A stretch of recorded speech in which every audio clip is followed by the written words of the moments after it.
Welcome, Aquarius. This is Regina from Pacific Tarot, getting ready to do your full moon in Capricorn reading. The full moon is occurring on the 3rd of July, the day ahead of Independence Day in the U.S., and it occurs in the early mornings on the West Coast. So I am going to develop an extended reading from this, and I hope and am positively sure that it will be successful this time. So I appreciate the patience of all of you as I try and provide more services that will support you. So let's get on with your overall energy, Aquarius, the Ace of Pentacles. The Ace of Pentacles is really about a whole new chapter of your life. This is about a new lifestyle as well as a new opportunity to build wealth, to build abundance on your own terms. This may be a job offer, this may be an offer of some sort.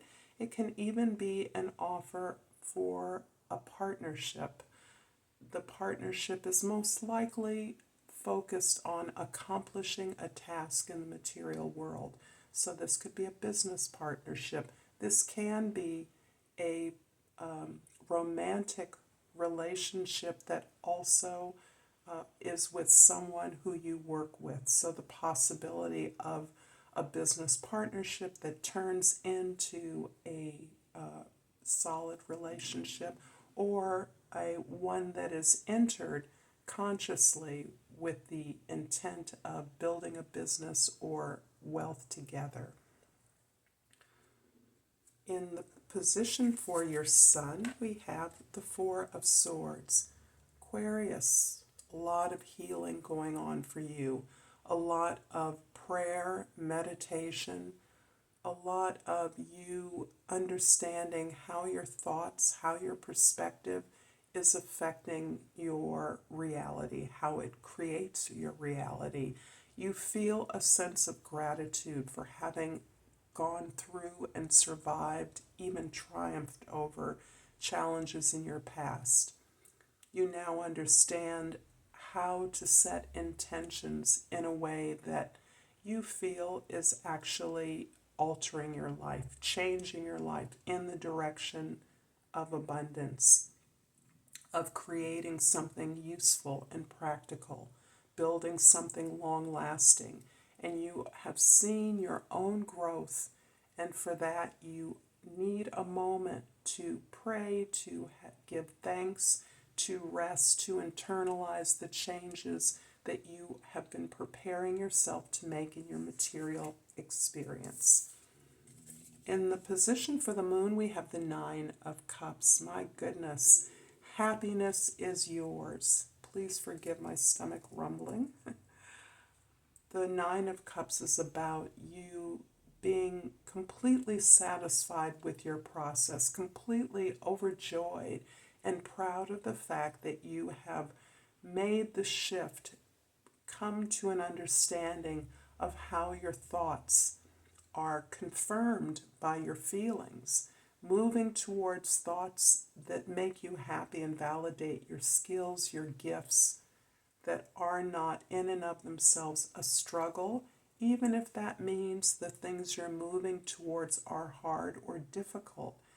The appreciation of yourself, the pride you take, the contentment, the satisfaction you're gaining in making these moves, in making these efforts, is causing you happiness and has led you to this new opportunity that you are considering, you have created, you have manifested for yourself. In your present, we have the Eight of Swords.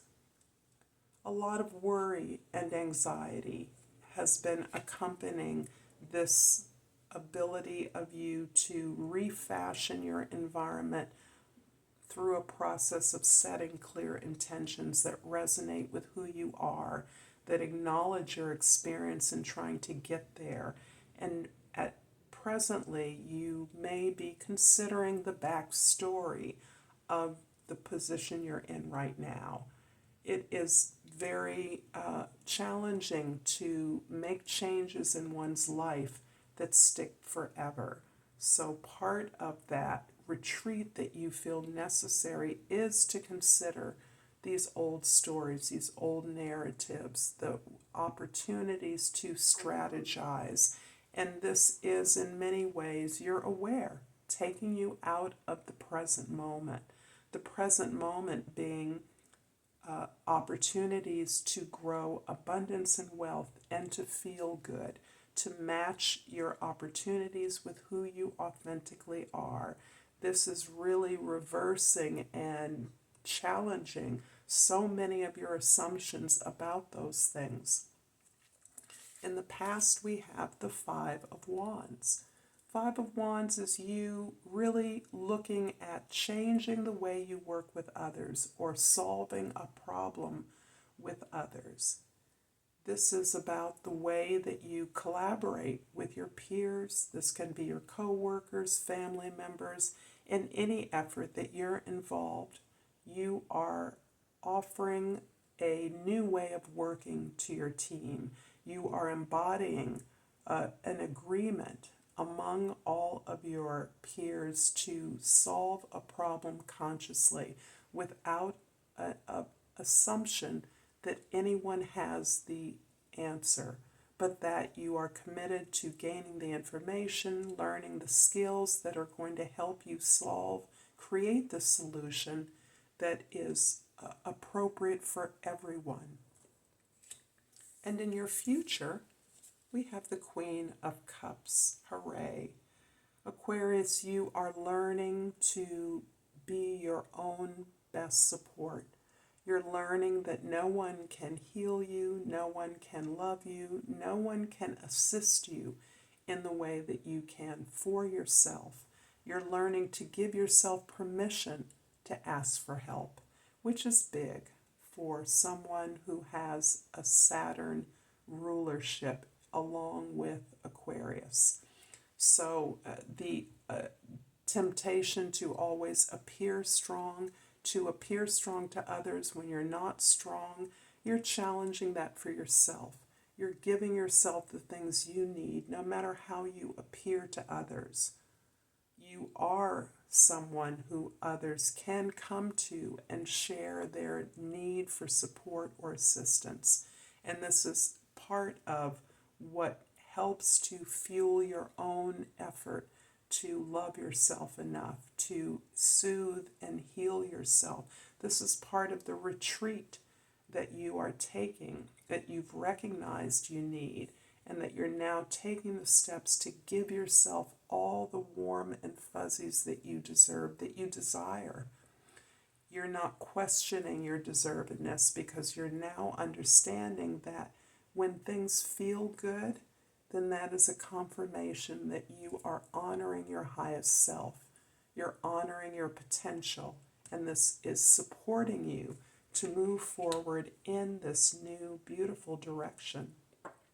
I'm going to clarify the Four of Swords here with the Six of Swords and the Five of Cups.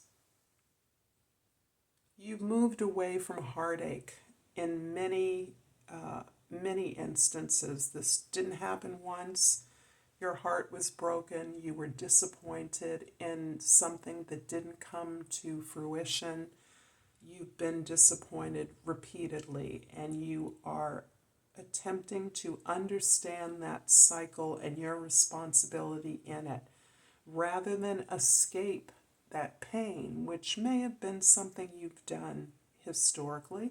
It's something most of us do when we experience a rejection or a hurt, is we move away from that. We leave that energy. We look for care, assistance. We look for healing and a way to retreat or take a break from that experience. You're not doing that anymore because you understand that you can't get away from something that is happening as a result of your own behaviors and actions. Instead, you are being grateful for the lessons you've learned. That's a big one. To be truly appreciative, to truly know that you wouldn't be where you are, building this positive, beautiful relationship with yourself without these heartaches that did not satisfy you, that left you, that you abandoned, however they broke apart. You understand that you always have you, and you have been working on that relationship and giving yourself the attention, the care that you deserve. And the Nine of Cups is clarified by the Ten of Pentacles and the King of Swords. Wow. You are contributing to a legacy. This is a legacy that you have engaged a whole team around you to affect, to understand, to appreciate the way in which you have, as individuals, have been protected, have been supported to grow, and you're in a position to give back, to contribute to that legacy so that it can expand and generate its own abundance and access. You're doing that by your ability to set intentions clearly. And that is through your understanding that things that you believed were true, the reasons that people perhaps have abandoned or rejected you in the past are not necessarily the reasons that you assumed. You're challenging your own assumptions by reaching out to others, by asking for their input, by working equitably with them towards a goal, so that as you move forward, it's not on the basis of any prior or false judgments or decisions. It's not on the basis of some expectation that you have of others. Rather, it's based on expectations you have of yourself. You are elevating your standards as you develop this relationship to yourself, as you treat yourself kindly and well, as you love yourself and honor and respect the efforts you're making, knowing that you're deserving the more that you are endeavoring to affect. I'm going to clarify the Queen of Cups here with a Three of Wands and a Knight of Pentacles. Indeed, you are beginning something new. You're creating this new. You've manifested this new opportunity to build wealth and abundance on your own terms as an effort, as a result of your putting together something, building some ideas. You may be working with collaborators. You may be looking at areas of expertise that you have and that others have, looking at models to do something. You've sent out some ideas, some communications, you're networking, and you're about learning the ways that you're going to be building this new opportunity for yourself, this new legacy for yourself, this new contribution and abundance. And you're doing that very practically, understanding that that has to be done as part of a change in the relationship you have with yourself, and that empowers the change that you are experiencing, implementing in your understanding of the ways to productively work with others. I'm going to pull an oracle card and hope that this reading resonates for you, Aquarius. I hope that you will like and subscribe to my channel, Pacific Tarot, and I've pulled this card, the Opal. The key word is joy. My soul sings and dances to the vibration of joy. I'm going to be developing extended reading. In the description box, there will be a link if this is where we leave each other. Until next time, namaste.